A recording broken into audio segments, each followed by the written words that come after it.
nous sommes encore une fois devant une modification de la loi du 17 avril 1995. Et nous constatons tous que nous sommes en présence de modifications multiples, ce qui est contraire normalement aux règles qui régissent la règle de droit. La règle de droit, parmi ses caractéristiques, c'est la pérennité. Estimable, des mots. Mais nous sommes dans une... Donc il est peut-être opportun de se poser la question, pourquoi des modifications multiples? Parce que la loi, c'est le fruit de la nécessité. Donc il y a nécessité aujourd'hui pour modifier. Et il y a eu nécessité pour modifier à deux reprises. D'où vient la nécessité? La nécessité vient parce que nous sommes dans une matière fluctuante. Nous parlons de difficultés économiques. Le contexte économique, c'est un contexte très fluctuant. Il change d'un mois à l'autre, d'une année à l'autre, d'un semestre à l'autre, d'un trimestre à l'autre. Donc c'est une matière fluctuante et le texte suit le contexte. Tant que le contexte, il change, la loi, elle suit le contexte. Donc on est obligé. D'ailleurs, nous ne sommes pas les seuls qui ont fait des modifications multiples en matière de redressement des entreprises en difficulté. Si on voit la loi française de 1985, elle a été modifiée en 1994, elle a été modifiée en 2005, aujourd'hui elle est modifiée. Donc on ne fait pas l'exception. C'est la règle. C'est la fluctuation du contexte qui donne l'obligation de suivre. Mais ce n'est pas seulement ça. Le deuxième motif de ces modifications multiples, c'est que dans le droit du traitement des difficultés des entreprises, on est appelé à résoudre une équation mathématique. Équation mathématique qui contient une donnée constante et des données variables. Donc si on constate, si on lit, j'ai apporté les travaux préparatoires de la loi initiale, 95, et de la modification de 99, et la modification de 2003, et l'exposé des motifs pour la modification prévue qui va être présentée prochainement. Il y a une constante, c'est ça l'équation, et il y a des variables. Constante, qui consiste à admettre, depuis 1995, que le droit des procédures collectives, ce n'est plus le droit sanctionnable. Et ce n'est plus le droit du recouvrement. C'est le droit du redressement. On est passé du droit de recouvrement au droit du redressement, c'est-à-dire qu'on est passé du naufrage de l'entreprise au sauvetage. Donc, c'est la constante. Du naufrage au sauvetage. Empêcher le naufrage. Et laisser de côté cette tendance sanctionnatrice des procédures collectives. Napoléon, lorsqu'il a présenté le Code de commerce en 1804, il y avait le droit sur la faillite. On a prévu dans le Code de commerce français que celui qui est déclaré en faillite كما موجود في الفصل 405 في الفصول بتاع المجال التجاريه اليوم يمكن للقاضي الذي يصدر حكم التفليس ان يأذن بإيداع صاحب المؤسسه بالسجن لمده قد تطول او تقصر بدون حتى حدود. Vous avez bien fait d'exclure parce que c'était un monstre dans le code de commerce. والدائرة المدنية تقضي ومن ينفذ أمين الفرس يصطحب المفلس إلى باب السجن. C'est une situation qui ne pouvait pas continuer, qui ne peut pas continuer aujourd'hui, et je vous en remercie d'avoir enlevé ce monstre dans le code de commerce, parce que c'est... شنو جاوب Napoléon? Qu'est-ce qu'il a répondu? Pourquoi il va en prison? Alors le commandant d'un navire qui perd son bateau, fût-ce dans un naufrage, doit aller d'abord en prison.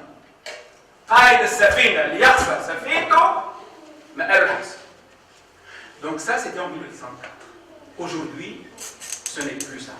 Parce qu'on a distingué, on a distingué l'homme et l'entreprise.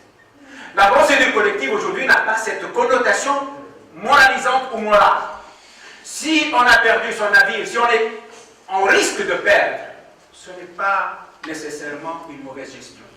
Ce n'est pas nécessairement que le débiteur est un fouillard. Ce n'est pas nécessairement que le débiteur ne veut pas payer. Parce qu'il y a un contexte, il y a le secteur qui passe par des difficultés, il y a des explications multiples. Donc l'idée clé, la constante, c'est le sauvetage. Et le sauvetage, il est déclaré dans l'article 1er, c'est parce qu'il y a une loi qui déclare ses objectifs. La loi du 17 avril 1995, dans son premier article, يهدف نظام الانقاذ الى واحد الابقاء على المؤسسه، اثنين الابقاء على مواطن شغل، ثالثا خلاص التأمين. القانون الفرنساوي بتاع 85 ما قالش خلاص، قال l'apurement du passif. Parce que apurer le passif, ce n'est pas nécessairement le pays. Donc ce sont des objectifs déclarés. Et ce sont des objectifs hiérarchisés. إذا قال الابقاء على المؤسسه هذا هدف الاصل. إذا قال اثنين راهو الابقاء على مواطن الشغل مش الكل، ما قالش كل مواطن الشغل. Nous sommes dans un bateau, s'il faut décharger quelques-uns, il faut. ثلاثة hiérarchie, pays. Donc l'idée générale, c'est maintenir l'entreprise. Au prix de quoi? Sacrifice des créanciers. Donc هذه الفكرة الثانية الconstante. Donc sauver l'entreprise au prix de, premièrement, sacrifier les créanciers. Et cette idée, jusqu'à aujourd'hui, elle est maintenue. Et je peux vous lire l'évolution, si vous voulez, dans les travaux préparatoires. في قانون الإنقاذ 17 أبريل 95 شرح الأسباب قول راهو احنا طورت وهو ما يستدعي مراجعة هذا التشريع. قل التشريع جاري به العمل يحدث عام 95 يرتكز أساسا على droit du paiement، حماية الدائنين، donc protection، احنا sanction. القانون الموجود بعد 95 دون مراعاة المؤسسة ككل باعتبارها الخلية الأساسية، وهو ما يستدعي مراجعة هذا التشريع لجعله مسيرا للتطورات الحديثة ومواكبا لتطور التشريعات إلى آخره، علما وأن المؤسسة حظيت مجتمع فيها الكل. وفي هذا الاتجاه تم إعداد مشروع القانون المعروض لمنح المؤسسة أكثر فرصة لتجاوز الصعوبات التي تواجهها وذلك بإحداث حلول تسوية. فهذا le choix, la constante, elle est déclarée. وبعدين يقول عباد تكريس المصالحة بين المؤسسة ودائنها. En fait مش مصالحة هي، مش تبدأ الخصومة. الدائنين سوف نطلب منهم تضحية، ما هيش مصالحة. المصالحة تساوي تحدي. المصالحة تساوي أننا سوف نعاون ونساعد ونتخلى ونجدول إلى غير ذلك من الإمكانيات الواردة بالقانون. Donc cette loi, elle consacre déjà deux idées principales. وهذوما اللي سميتهم les constantes. 1. maintenir l'entreprise. 2. sacrifier les créanciers. هذا متواصل باش ça continue dans la loi, dans la réforme de 1999. On va sacrifier des créanciers autres. توسيع مجال تطبيق القانون. Donc l'élargissement du domaine d'application. Donc on va englober d'autres créanciers qui vont être sacrifiés pour sauver d'autres entreprises اللي هما الشركات التجارية الفلاحية، الشركات التجارية للصيد البحري والاقتصاد ودراسة وضعيات إلى آخره. donc مؤسسات أخرى كانت ممنوعة سوف تدخل في هذا المجال. اللي أكثر وضوح، ce qui est plus clair, c'est l'exposé des motifs dans la réforme de 2003 pour consacrer les deux idées principales, maintenir et sacrifier. يقول المشروع بتاع 2003 عبر الأسباب، غير أنه نوحظ أن بعض المؤسسات تسعى إلى الاستفادة، مش القهوة تو مازال حتى في المشروع الجديد نفس المصطلحات، غير أنه نوحظ أن بعض المؤسسات تسعى إلى الاستفادة بأحكام هذا القانون دون وجه، وتستعمل لذلك أساليب وآليات مختلفة، وذلك إلى غاية التفصي من دفع ديونها، وهو ما يؤدي إلى المساس بمصالح المشروع على الدائنين، كما يتسبب في انخراط. نمشي للقيمة اللي حاجتي بها ما فيه الحاجة. يقول هذا كله تسبب في أضرار لمؤسسات القرض وشركات الإيجار المالي ضررا بليغا. ما قالش اتجه رفعه، اتجه الحد منه فقط. يعني سوف نبقي على تكريس أو تسخير الدائنين لفائدة مواصلة المشروع. هذا مستمر، وهذا المبادئ اللي هي مستقرة. نفس الشيء موجود في المشروع اللي قدمته زميلي اللي سبقتني نفس الشيء في شرح الأسباب نلقاو نفس المصطلحات و في عرض الأسباب نجد ربما تقييمي لدور القضاء كيفاش يتعامل مع القانون هذا. وجدت فيه حاجة أنا كل يعني كأننا نعيب عن القضاء. On reproche au pouvoir judiciaire sa façon de faire pour appliquer cette loi. اش يقول؟ وقد شهد هذا القانون وقد طرح هذا القانون صعوبات غير متوقعة بالنسبة للمؤسسات الممولة للاقتصاد أي المؤسسات البنكية وشركات إلى آخره غير متوقع لطلب التمتع بآجال إضافية لخلاص وساعدهم في ذلك وساعدهم لأن بعد باش نتطرق لدور القاضي هذه هي معناتها ربما أساس المحاضرة يعني. وقد ساعدهم في ذلك توجه الفقه القضائي توخى المرونة في منح قرارات تعليق إجراءات التقاضي والتنفيذ على أساس أنه إجراء مؤقت يهدف إلى المحافظة على الوجود الفعلي المؤسس كما اعتبر أغلبية المحاكم أنه يدخل في صلاحيتها الحق من الديون إلى الحدود التي يعتبرها القاضي معقولة الحفاظ على المؤسس بما أدى إلى ترجيح كفة بما أدى إلى ترجيح كفة المدين على حساب الدين. هذا ما عادش يعجب وقد شهد هذا القانون في 2003 تنقيحا في اتجاه التضييق من إمكانية الانتفاع بأحكامه دون وجه إذ تم بتقييد سلطة رئيس المحكمة في الإذن بتعليق إلى آخره والتقليص. هذا كله أدى مش لازم نطول عليكم وهذا كله أدى التقليص من عدد المؤسسات التي طلبت الانتفاع بأحكام القانون كما تقلص عدد المؤسسات التي طلبت التسوية الغذائية بشكل واضح. القانون اللي est en crise. Cette loi est en crise. C'est que les gens répugnent aujourd'hui d'aller devant les tribunaux pour demander le règlement judiciaire ou le règlement amiable. On n'a plus envie. عزوف. فأنا كنت متخيل كما كان يقول زميلي الأخ قبلي كنا نعمل قوانين اللي نقحوا في اتجاه ترغيب الناس باش تجي مش نعملوا قانون نضيقوا باش ما تجيش الناس. وقت اذا كان باش يمنعوا 50 مؤسسه في العام ولا 50 مؤسسه ولا 30 مؤسسه ولا 10 مؤسسات في العام مش لازم نعملوا قانون بحيث عرض الاسباب يتعارض مع النتيجه المقترحه في المشروع. عرض الاسباب يتناقض مع النتيجه الختاميه. بعد كما فقرك غير ان التعديل الذي ادخل على القانون المذكور لم يحل العديد من الاشكاليات التي لا تزال تحل من نجاعته اذ علاوه على ان بعض المؤسسات ما زالت تلتجئ الى القانون لغايه التهرب من خلاص الديون بصفه رجعنا للفكره العريقه. الا 97 بعدنا عن العقاب c'est-à-dire qu'on était parti pour un sacrifice quelconque يحملوه المجموعه الوطنيه en définitive les institutions financières, leur argent, c'est l'argent des épargnants, etc.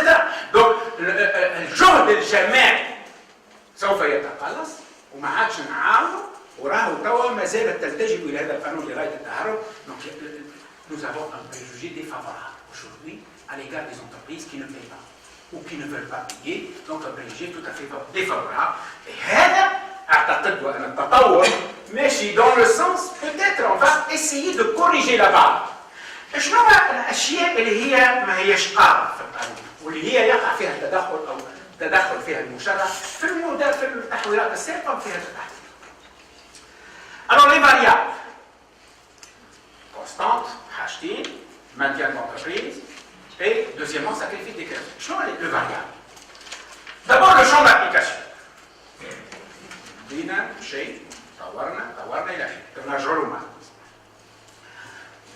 Deuxièmement, parmi les variables, le rôle de la commission de suivi des entreprises économiques. C'est une commission qui a été créée dans le but d'informer, dans le but de collecter les informations.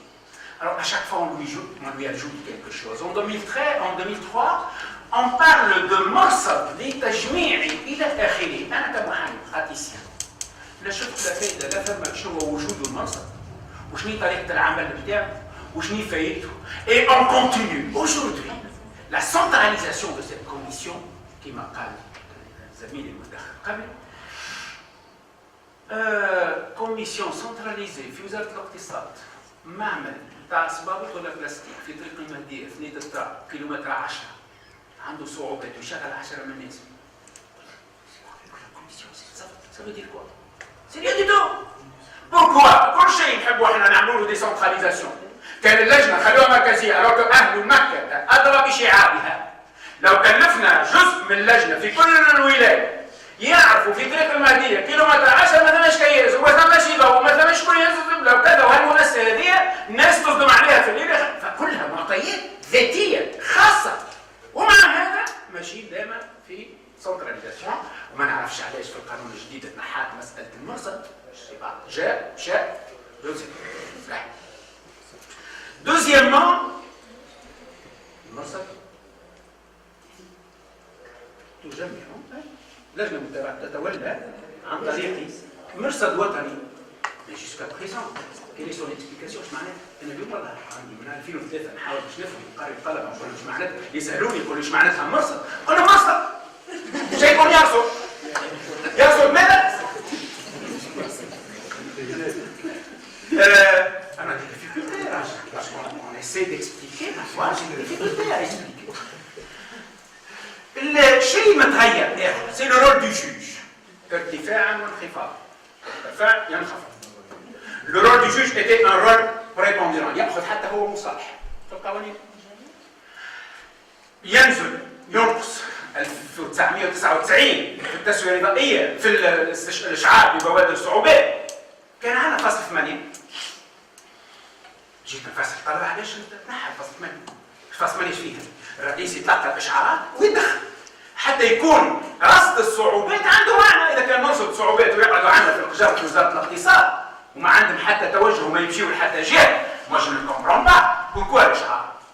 alors من 99 حتى 2003 قعدنا اشعارا او استشعارا ببوادر الصعوبات لتبقى لدينا معلومات دون حد او باتوج. فصل 8 حبيت نرجع للعمليه التحضيريه، رجعت حبيت نفهم علاش الفصل 8 تحت. حتى سؤال وحتى تفسير في شرح الاسباب. دونك فصل كاسو تيقام الدور القاضي هذا مش ناخذ هو المحور الاساسي بتاعي بعد نخليه ما نتحدث فيه تو. فقلت هو يرتفع وينخفض من بين تدخل وتدخل، من بين تنقيح وتنقيح داخل. كيف الشيء المتغير كما قلت بكري هو مساله كونه وضع المدين ووضع الدائن. وضعيه المدين ووضعيه الدائن ليش؟ Parce que dans toutes les interventions, nous essayons d'établir un équilibre, c'est difficile à trouver, ça il faut le dire, entre la situation du débiteur et les espérances du débiteur et le vœu des créanciers. Donc à chaque fois, on essaie d'établir un équilibre. نقص من هنا زيد الواجبات على المدين، زيد حقوق للدائن، ainsi de suite. Donc on est en train de trouver une solution.